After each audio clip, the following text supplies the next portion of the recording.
My negligence cost my partner her life, and I'm about to lose everything. I, 35M, have been married to Lisa, 28F, for 3 years, together 7. A year ago, I fell deeply in love with Amy, 24F, and had been planning to end my marriage for her. I know it's terrible and not what my wife deserves, but we were the real thing. 2 weeks ago, she had an allergic reaction when we were getting food after work, but she used her EpiPen and seemed mostly okay afterwards.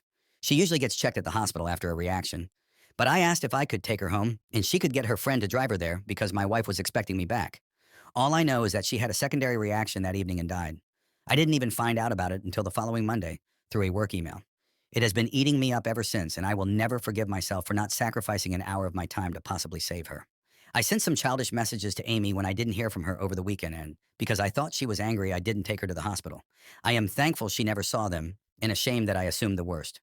Our relationship was great, and the highs far outweighed the lows, but I have always hated being ignored, and I lose my cool when it happens. It is not a regular occurrence, and I would have more than made it up to her. Yesterday at work, HR and legal were in the CEO's office all day, and my manager ended up canceling our project meeting because he was with them all afternoon.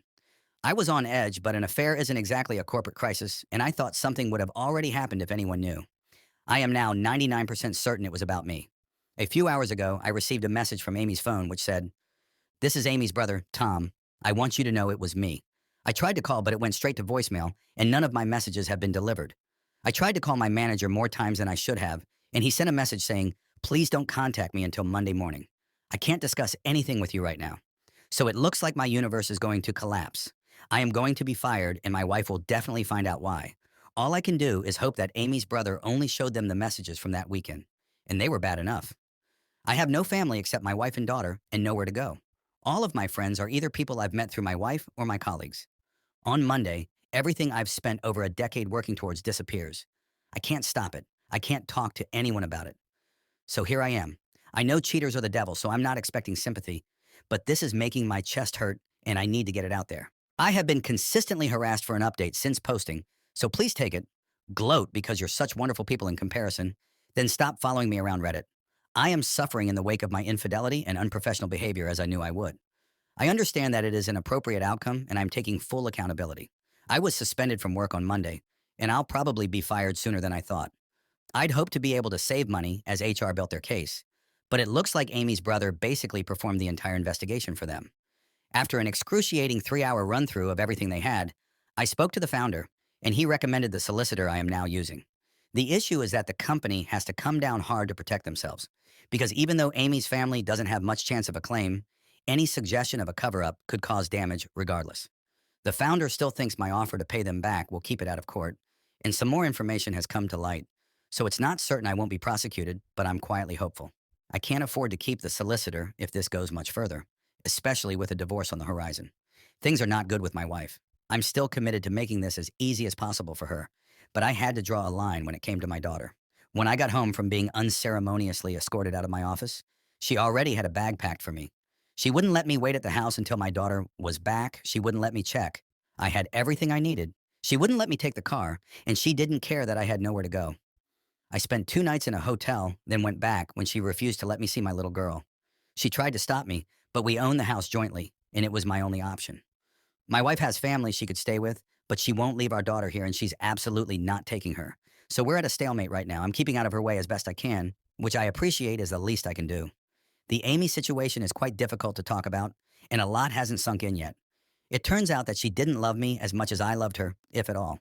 Her brother sent me images of her talking to her friends about me, and it's hard to believe they came from the person I loved. But they are real. Sorry to those who were heavily invested in me being a predatory abuser. But she and her friends had a good laugh about her manipulating me for money and a promotion. The role came with a big pay rise, and it looks like her plan was to treat it as free cash, then go work with one of her friends when it fell through. She knew I'd come under scrutiny whenever she messed up and assumed I'd keep stepping in to save her. She was right. Obviously, I am completely humiliated. I was planning to give up everything to build a life with her, and she was treating me like a joke the whole time. My feelings are complicated, so please don't feel entitled to any expansion on this, but I no longer feel guilt over her death. Reddit acted like I kept her hostage while she begged for help. What actually happened was that I asked if she could ask her friend to take her to the hospital because I had to go home. She said that was fine because she needed to get some clothes back from her anyway, and I dropped her off as normal. Ultimately, she was an adult who had a better understanding of her medical needs than I did. I still don't know what happened between us saying goodbye and her death. But whatever it was, it had nothing to do with me. I'm sorry for her family's loss, but I bear no responsibility for her passing. After Amy's messages to her friends were passed around, a few people quietly reached out with words of support. I assumed everyone would write me off like Reddit did, as an abuser and predator. Now it's clear that Amy was using me. They see me as a fool who had then lost it all. It's beyond humiliating, but I have learned I'd rather be pitied than despised, and it improves my legal position with work. They're small mercies, but I'll take what I can get. I remain filled with regret, and I will have learned many lessons by the time I get through this. I may have been deceived, but I am a grown man who made my choices, and I take full responsibility for them. TLDR, I am currently suspended from work, but will certainly be fired. It's unclear whether I am in serious legal trouble. My wife and I are not navigating the end of our relationship brilliantly, but for my daughter's sake, we will get better. Amy turned out to be a better manipulator than she was a project manager, and her brother outed her whilst trying to ruin me. Life is deservedly hard right now, but I'm working through it.